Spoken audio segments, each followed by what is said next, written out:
Automated booking reminders are making businesses more money and saving them hours of work every single week.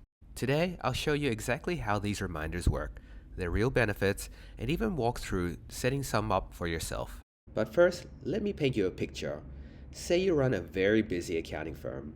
Before automated reminders, your team spends hours calling each client each day. Now, your phones barely ring. No shows have dropped by 60%, and your staff can focus on what really matters, doing the actual accounting work that their clients need. Now you're able to fit in maybe 10 additional clients before people either show up on time or give enough notice to fill in their slots. Here are the cold, hard facts about automated reminders that actually matter to your business. First up, they slash no shows. When clients get a timely reminder, they either show up or let you know that they can't make it.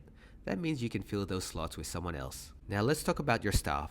Studies show that businesses save around $5,000 per year for each employee who used to make manual call reminders. Think about it.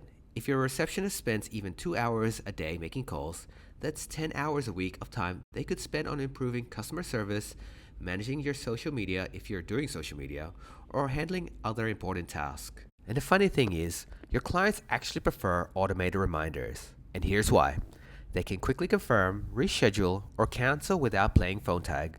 They get the information exactly when they need it, and they can reply in their own time. Alright, now the detailed part you've been waiting for. Let me show you how to set these up yourself. I'll walk through every single step, including some insider tips I've learned from setting up these systems for clients. Okay, so before we start off, there are a few suggested providers that are able to achieve the automated booking reminders. And here are a few of the common ones. So ActiveCampaign, HubSpot, and Zoho are probably the most popular ones I see on the market. But for the purpose of this demonstration, I'm going to go and use our leverage flow system, which is our company system that does both CRM, marketing automations, sales automations, and as well as the automated booking reminders. All right, so here is the workflow for an automated booking reminder. I'll start off by saying that I'm not going to show you the lead up towards the workflow. So basically, you typically would go to a online calendar and put in your information. So from that point onwards, I'm going to show you how this automated reminder works. So the trigger here within the leverage flow system is when the customer actually goes ahead and books an appointment with you. So once that is triggered, it will go into a pipeline, and this is very important. So this is where the booking system actually integrates with your CRM or your project management system, and it creates what I like to call an opportunity. So it captures that customer into the pipeline and marks them as an opportunity. And then the next is to add a particular tag. So you can see if I click on this, it's got an appointment book tag just to indicate that when you go through your contacts, that particular contact has been marked as appointment, and that's all there are at the meantime. And the next is the actual email confirmation. So if you click on it, so a lot of the values here are customizable. So within the leverage flow system, you see a lot of these custom values indicated by the brackets here. And so that's really useful. So once the information is inputted by the customer, it automatically adds in all of this fields in. For example, from the booking form, it will pull in the customer's email address and phone number and their name and so forth. But yeah, if I scroll down, you will see that I've put a little message here. So it will say, hi, customer name. Thank you for scheduling your consultation with us at the time and with the person. This meeting is a great opportunity to get a personalized look of how we can support your accounting and financial needs, ask any questions about our services, and how we can help streamline your business operations and personal finances. Discuss pricing, timelines, and any specific requirements you may have. And then you add the link here, and this is very important. You also want to always include the ability for the customer to reschedule, or cancel the booking, just in case they had a last-minute change of heart or something like that. And yeah, just finish it off by saying we look forward to speaking with you, and then the sign up for the person that they will be speaking to. So once the email is confirmed, then you can set up this automation for one. I like to put it one day before as a friendly reminder that they have the appointment booked for tomorrow. Once it's one day before, it will send out another email essentially saying a friendly reminder that your consultation is scheduled for tomorrow at so and so time with so and so person. And then it essentially adds the same information like the Zoom link and the same points that was covered in the previous email. And again, the cancel and reschedule link. Again, that's very important. You want to give customers optionality. And then finally, you want to do 1 hour before. So this is very useful to remind them because people generally throughout the day are very busy. So having a reminder, typically 1 hour is very useful. So let's just say a customer totally forgets. So that will prompt them to either cancel or reschedule the appointment. So I would say this is one of the more critical notifications they should receive. And lastly, SMS supplementing the email is very useful because a lot of us are always on our phone.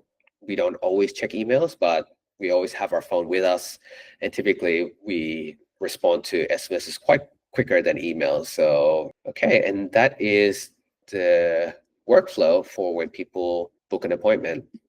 Now, I'm going to also cover what you should typically do when you have a no-show. They do happen, even though this system is set in place. Sometimes people will just not show up, but you don't want to kind of lose that opportunity. So I'm going to go through a different workflow to similar to this, but to cover what happens when people don't show up. Okay, so this is like the no-show workflow.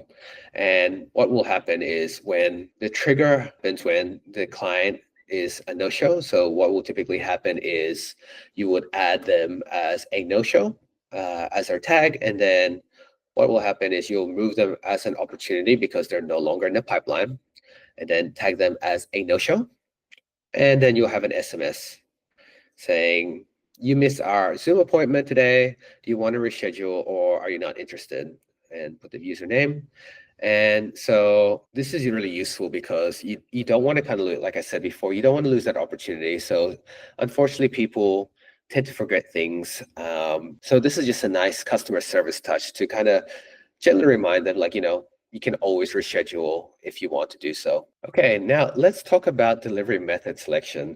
So in the example that I used, you saw we use a combination of email and SMS, and why that's important. So text messages, like I say, are higher at an open rate, so around 98%, just because we carry our phones all the time and we're more likely to respond to an SMS quickly than an email. And then emails are good for more detailed instructions. Like you saw in the example that I just showed, that the instructions within the email is a lot longer. So you don't want to bombard a customer with a very lengthy SMS. So if you are providing detailed instructions, save that for the email.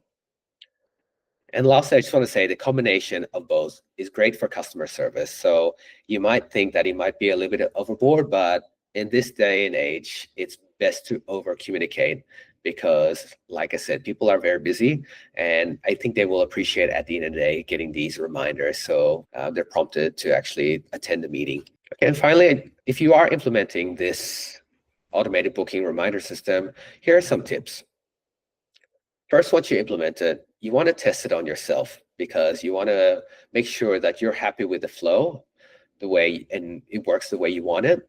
So it's best to do it yourself. Then if you discover any hiccups or things you can improve, you can do that before you actually go live.